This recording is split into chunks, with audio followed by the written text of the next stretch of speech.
Hierdie gedig noem ek 'n aand van die helde.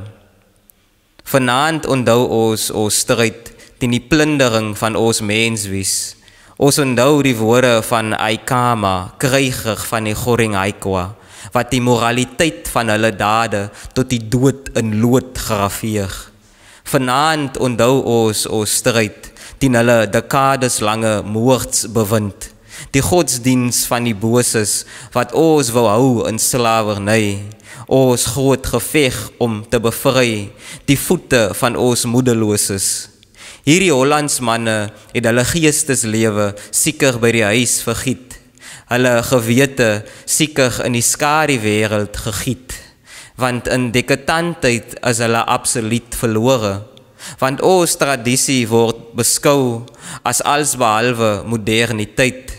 Maar tog was dit ons wat om genade moes pleit vir 'n stopsit aan hulle sinnelose brutaliteit. So hulle waardes is te vind in ongemerkte grafte. Hulle wingerde bedek met die bloed van onskuldige Khoikhoi nageslagte.